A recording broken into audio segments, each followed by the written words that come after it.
What's up, everybody? I'm back with another video game review. And I never thought I would bring you guys this review, but I finally finished Mario and Luigi Dream Team. Hallelujah! Finished the game. Um, yeah, I got played him for the 3DS.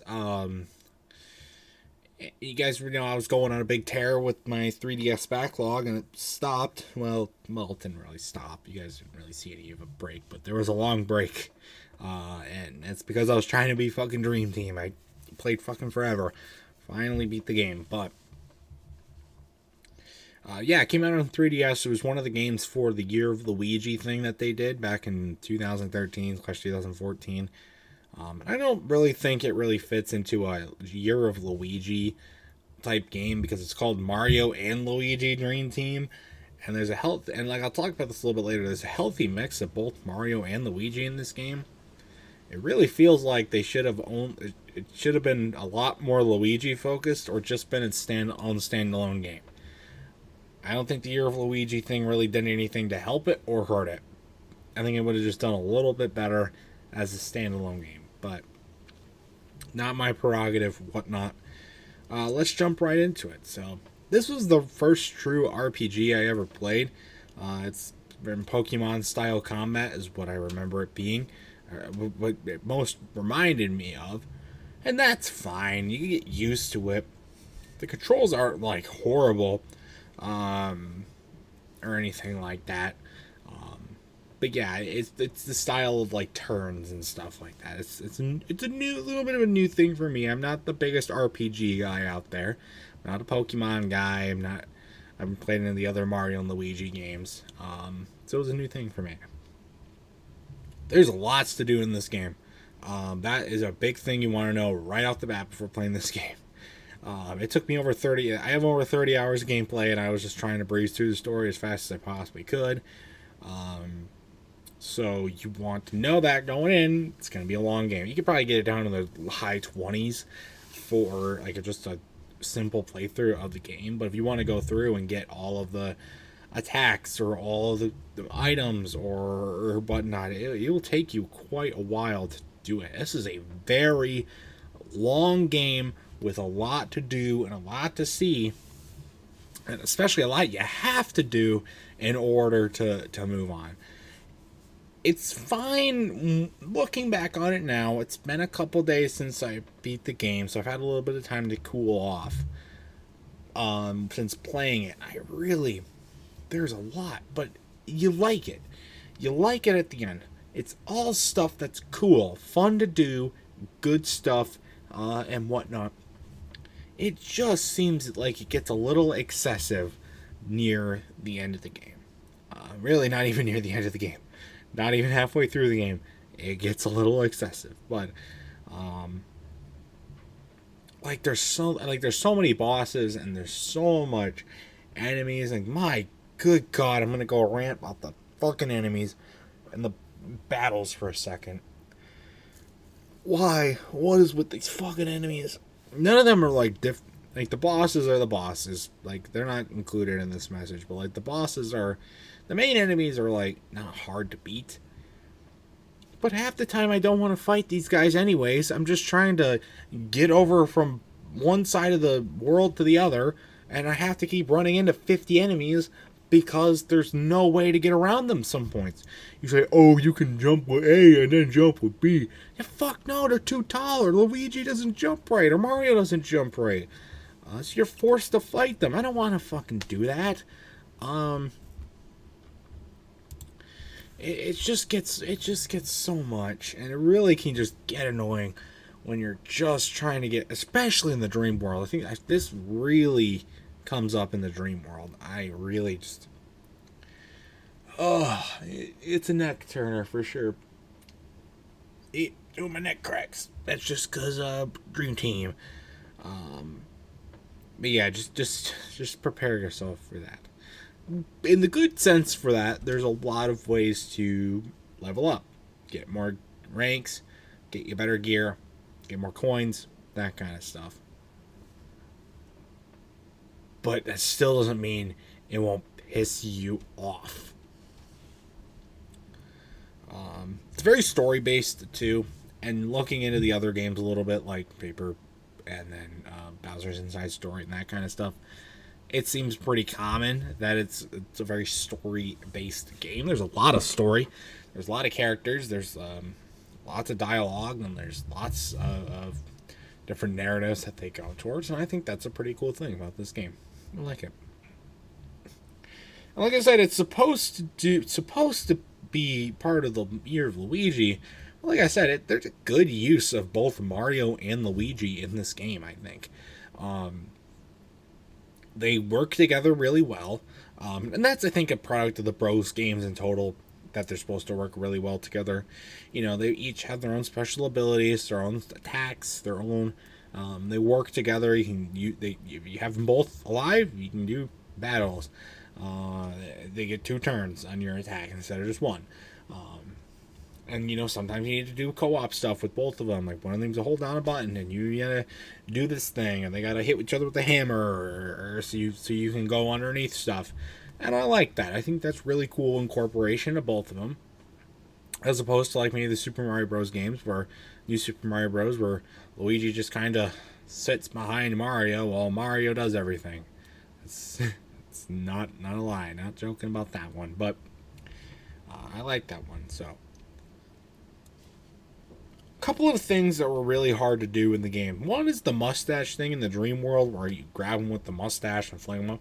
That's nearly impossible to do without a stylus. And take it from me, sorry, I'm about to sneeze. Okay, not gonna sneeze now, but it's nearly impossible to do without a stylus. Take it from me, a guy who lost... No, excuse me. I did end up sneezing, sorry. I don't know when I lost my 3DS stylus, but at some point in my life I did. And so I had to borrow one from Lycus. It's actually mine now. Sorry, Lycus, but that's the mustache thing is nearly impossible to do without it. And I'm just like, why? It's so difficult. It's one of the things about battling. There's no health bars on the enemies. You can look up like their stats, and I guess that's a more common thing with these Mario Bros. Games, where it's supposed, like Mario and Luigi games, where it's supposed to, you know, you just have to keep attacking, and you know, depending on how good your gear is, most of them die in just a few hits, so it's not really a problem, but you know, it's a little annoying. Because you don't know the progress of your battle. And a lot of bosses really have just way too much health, in my opinion. And Tasma, I think, is the one that has the most health. And again, you need good gear, and you need good attacks. But even so, I mean, it's the ones with the healing cycles are the worst, because they're just going to keep... You do one thing of damage to them, and then they just do the healing cycles until they're fully healed. And then you got to do it all over again. And Tasma's really bad with that. Dream Bowser's even worse. And there's a few others in the game that are like that too.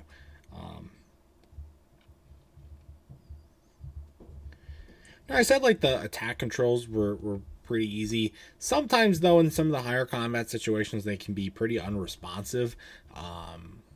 Sometimes, you know, it'd just be simply trying to jump over an enemy. You jump with Mario, but Luigi doesn't jump. You jump with Luigi. Mario does not jump, though. So they take damage. And damage can be dealt really easily in combat. And if you don't have the right equipment, you can lose a lot of damage, a lot of health, very quickly. So, and that can get really frustrating when you're in the middle of an attack and just a little bit off, and now Mario's dead, and you gotta spend time reviving him, and then your other guy gets to heal, and you lose progress. So it can get a little difficult there, but Luigi in this story, like, it's, again, this is a Year of Luigi game. Yet the guy is super disrespected in the story. Like, holy crap. Do you not, like, show him any respect at all? Like, he's given, like, zero, like, what's it called?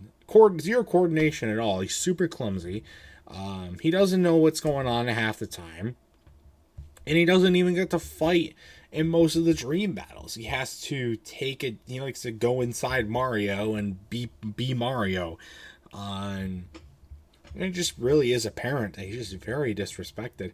And I guess that's mostly like you go down to the deepest part of his dreams and he says, must help Mario, must help Mario, must help Mario. But like, don't you think you could have given him a little bit more of a frontal role? In one, a Mario and Luigi game where they're working together. It's not Mario with Luigi in tow. Like, they're two pieces. And then you can also, it's your Luigi game. You wouldn't know that unless you looked it up, like I did. I never knew that until I looked it up. Here's one thing that really annoys me about the combat, though. The enemies should not go first in battles, especially when you don't want to fight them. There should be an easier way to just leave a battle other than having to wait 10 minutes for every single little Goomba in the 50 Goomba group, plus the 2 random ass fucking trash cans that weren't even there when you hit the enemy. It was just 1 Goomba. Now 50 Goombas and 2 random ass fucking trash cans are there. And you gotta wait for all of them to individually do their attacks. Some of them can take a very long time, and then you get the opportunity to flee. Shouldn't happen. I get the boss battles, like, okay, that's fine. But for the regular enemies, why? No, don't. It wastes a lot of time. It's just, no. Another attack that I really didn't like was the slingshot attack. I actually got pretty good with it near the end of the game when I was fighting Dreamy Bowser. It's a little jank to use, though, so just prepare yourself for that. Because another thing that you're really going to notice in this game, if you haven't already with some other 3DS games, which I assume you probably will if you are playing along all the games in this series, the 3DS's tilt controls are awful. I don't know if it's because my system is older. Like, it's from 2011. It's 12 years old at this point. It hasn't been treated the greatest, but it still works fine. And it's, it has not been destroyed. It's old. It's been overcharged too much. It's been used a little too much. It was put on hiatus for years, and now it's back in action. But the tilt controls are awful. And that's not all the 3DS's fault either. That's partly the game design. Because they want you to tilt it like this. Instead of like a steering wheel like this, they want you to tilt it like this. But it doesn't always respond like that. It's like kind of like a mix of both. I don't understand why they chose this. Just have it like this. Just have it like a vertical tilt. Where you go side to side like this, not up and down like this. This makes no fucking sense. Who's gonna do this with a fucking 3DS? I sure shit don't. Like, where do you see that ever? It really shows because they need the tilt controls for so much stuff. The slingshot attack is one. You need it when you fight the Z-Keeper. You need it when you fight Giant Bowser in the Giant Dream Battle with Giant Bowser. Especially there. So it's like, if you're going to incorporate it so much, make it a little more functional, please. Another thing that really pissed me off, and I don't understand this, it might just be because it's a bros game. They're supposed to work together. They're supposed to be looking out for each other and like give off that sense of unity. But why does when Mario, like say Mario loses all of his health, then why does Luigi, when he's not attacking and like trying to avoid attacks, why does he have to go pick up Mario, making him less responsive to jumps or hits? Why? Like, Mario will die, and they're continuing to do these attacks. He does so much fucking damage. Mario is literally fucking dead. Just leave his ass on the ground, and you go fight the battle, okay? That's partially one of the reasons why you want to stock up on the 1-ups, because otherwise, I like, Luigi could probably, or Mario, one of them single-handedly could probably win this. But not when they're having to hold the other one like a football, while they're hold their hammer like this, And then, like say you let go of 3D Spawn now, then Luigi gets the hits. It's really impossible at the time, and it's really stupid. I don't understand why that had to be there. I just don't. Not something really need to happen, but one more thing. This is specific to the Dreamy Bowser final boss battle. When he chases you, and he shoots the flames. My 3DS's frame rate could literally not keep up with that. I get it. This game was probably meant for a little bit higher powered 3DS. But you literally made it too powerful for my system. What? The fuck? Okay. Whatever. Still avoided it easily, but I just noticed that. Maybe that was supposed to be there. Who knows? Who knows? Anyways, for my final score for Mario and Luigi Dream Team, I'm going to have to give it a